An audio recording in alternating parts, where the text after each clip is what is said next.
আমার মতে যুক্ততম অর্থাৎ শ্রেষ্ঠ সাধক। ভগবান এক কথায় উত্তর দিয়ে দিয়েছেন অর্জুনের।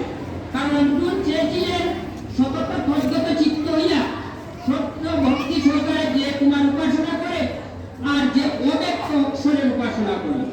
অব্যক্ত অক্ষর, অক্ষর শব্দের অর্থ যা আমরা চোখে দেখতে পাই না, হ্যাঁ, অব্যক্ত অক্ষরের উপাসনা করে, নিরাকার উপাসনা যারা করে, আর যারা সতত তদ্গত চিত্ত হইয়া আমরা যারা এই যে আমরা রাধা কৃষ্ণের যে স্বরূপ এর যে পূজা করি, সাধন করি, ভজন করি, এই দুইয়ের মধ্যে বলছেন নিরাকার আর সাকার, এই দুইয়ের মধ্যে শ্রেষ্ঠ সাধককে এটা জানতে চেয়েছেন অর্জুন। ভগবান প্রত্যুত্তরে কি দিয়েছেন?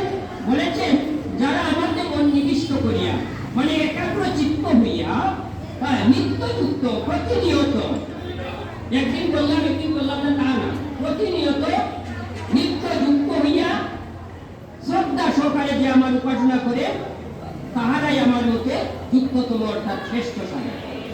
ভগবান নিরাকারের কথা বলেননি, সাকারের কথা বলেননি। ভগবান বলেছেন যারা নিত্য যুক্ত হইয়া আমার উপাসনা করে শ্রদ্ধা সহকারে, শ্রদ্ধা ভক্তি সহকারে। শব্দের অর্থ কি? ভক্তি শব্দের অর্থ কি? ভক্তি, ভক্তি, ভক্তি, ভক্তি ছাড়া নাহি মুক্তি। কারণ আমরা যদি ভক্তি যতই উপাসনা, যতই পূজা, যতই আরাধনা করি না কেন, শ্রদ্ধা ভক্তির যদি আমার মধ্যে যদি জাগ্রত না, তাহলে ওটা হয়ে যাবে মুখ দেখানো, ওটা হয়ে যাবে অহংকারী, ওটা হয়ে যাবে মানে আমি করছি শুধু দেখাচ্ছি আমি সাধন ভজন করছি, কিন্তু শ্রদ্ধার উদয় হতে হবে, ভক্তি উদয় হতে। সেই ভক্তি কি? এই ভক্তি শব্দটা অর্থে আমরা কি বুঝি?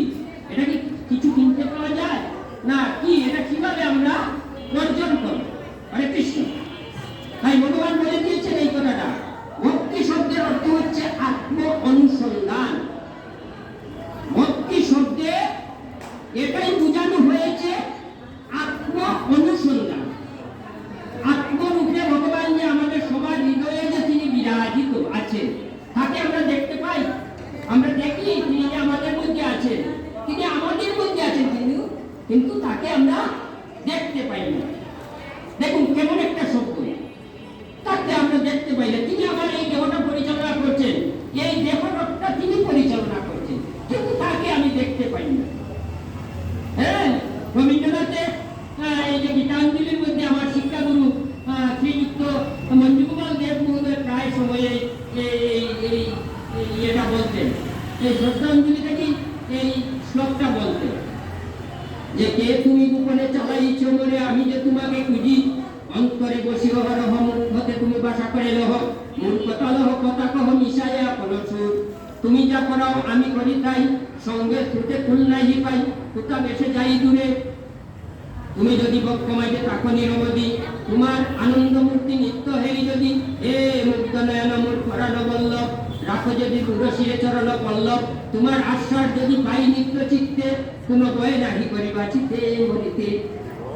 এই গীতাঞ্জলির মধ্যে আমার শিক্ষাগুরু মঞ্জুকুমার দেব এত সুন্দর করে তিনি এটার আলোচনা করতেন, অনুবাদ করতেন, বুঝাতেন।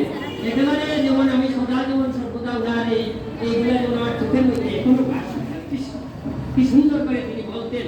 রবীন্দ্রনাথের বিভিন্ন গীতাঞ্জলি দিয়ে যিনি নোবেল পুরস্কার পেয়েছিলেন রবীন্দ্রনাথ ঠাকুর, সেই গীতাঞ্জলি দিয়ে তিনি এত সুন্দর করে বলতেন। কৃষ্ণ জয় রাম। তো দেখুন ভগবান পরমাত্মা রূপে আমাদের সবার হৃদয়ের মধ্যে, আমাদের মধ্যে তিনি বিরাজিত, কিন্তু আমরা তাকে দেখতে পাই না। হরে কৃষ্ণ।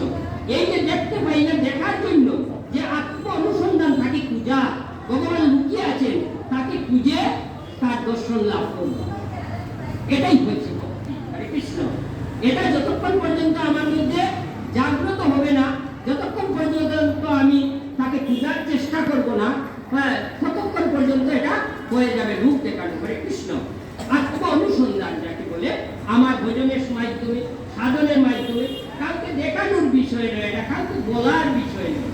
এটা হচ্ছে যার যার গুরুদেবের আগের উপদেশ মতো সুন্দর করে, হ্যাঁ, সাধন ভজনের মাধ্যমে ধ্যানস্থ হয়ে তাকে পূজা, এটার নাম হচ্ছে ভক্তি। হরে কৃষ্ণ। জয় রাধে। বেশি আলোচনা করব না, কারণ এখানে সময় তো একেবারে কম। জয় রাধে। তারপরে বলেছেন ভগবান যেহেতু অক্ষরম নির্দেশম অব্যক্তম পর্যুপা উপাসতে না সরি ভুল বলে রাধে রাধে যেহেতু অক্ষরম নির্দেশম এক অব্যক্তম পর্যি উপাসতে সর্বত্র গম চিন্তম কুটস্থম চলম ধ্রুবম সংনিয়মিন্দ্রিয়গ্রামম সর্বত্র সমবুদ্ধায় তে প্রাপ্নুবন্তি মামেব সর্বভূত